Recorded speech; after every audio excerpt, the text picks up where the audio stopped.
नमस्कार मित्रांनो, मी अनिल जांभळे. आपण पाहतात मराठी तक यूट्यूब चॅनल.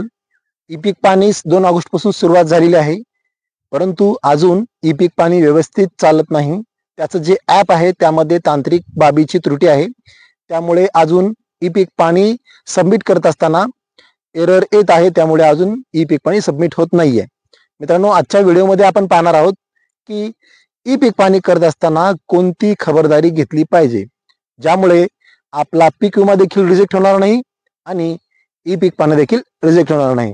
तत्पूर्वी मित्रांनो, या व्हिडिओवर तुम्ही नवीन असाल, चॅनलला अजून सबस्क्राईब केलेलं नसेल, सुरुवातीला चॅनल सबस्क्राईब करा, जेणेकरून अशाच प्रकारच्या माहितीसाठी तुम्हाला कुठेही जावं लागणार नाही. मित्रांनो, आपण ई पीक पाणी करत असताना कोणती खबरदारी घ्यावी याच्या अगोदर 2 प्रश्न महत्वाचे आहेत. ते म्हणजे काही जिल्ह्यातील शेतकऱ्यांना अशी अडचण येत आहे की भौगोलिक नकाशा उपलब्ध नाही.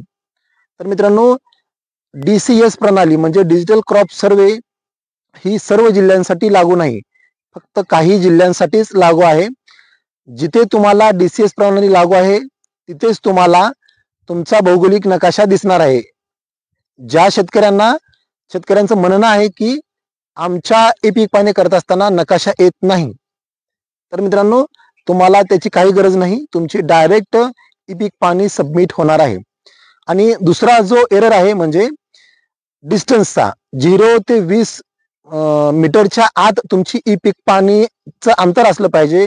हा जो एरर आता सध्या सगळ्यांना येत आहे तो एररच आहे.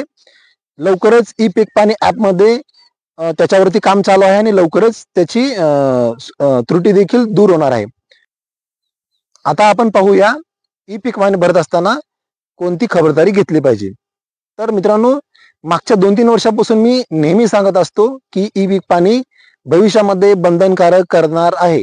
तर यावर्षी तुम्हाला ई पीक पाणी ही बंधनकारक करण्यात आलेली आहे. तुम्हाला अतिवृष्टी अनुदान असू द्या, पीक कर्ज असू द्या किंवा कोणत्याही पीक विमा सहित कोणत्याही शासकीय योजनेसाठी लागणारा सातबारा जो आहे त्याच्यावरती पीक पेरा जर नसेल, तुम्ही ई पीक पाणी केलेलं नसेल, तर तुम्हाला त्या योजनेमध्ये भाग घेता येणार नाही.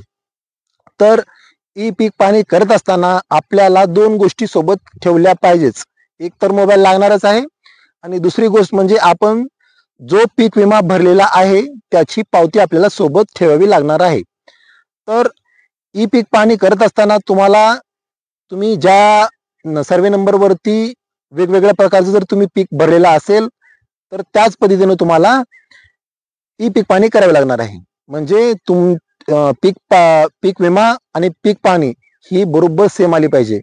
तारीख देखील सेम आली पाहिजे. जमलं तर शक्य असेल जेवढ्या तर तुमची तारीख देखील बरोबर ठेवायचा प्रयत्न करा.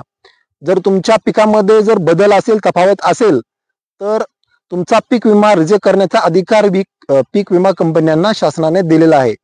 त्यामुळे सोबत पीक पाणी करत असताना आपण भरलेली पीक विम्याची पावती ही सोबत ठेवावी आणि आपल्या शेतामध्ये जे पीक आहे त्याच पिकाची ई पीक पाणी जरूर करावी. कारण यावर्षी जे काही तलाठी असतात त्यांना 10% शेतकऱ्यांची जाग्यावर जाऊन जी काही पिकं आहेत त्याचा पंचनामा करावा लागणार आहे. त्यामुळे शक्य असेल तितकंच विमा पावती सोबत ठेवून जे विमा पावतीला भरलेले पिकं तारीख आहे पेरणीची ते बरोबर टाकायचा प्रयत्न करा आणि आपल्या शेतामध्ये जे पीक आहे त्याचीच ई पीक पाणी मध्ये नोंद करा. मित्रांनो, तुम्हाला ई पीक पाणीबद्दल कोणत्याही प्रकारची अडचण आली असेल तर मला कमेंट बॉक्समध्ये कमेंट करा.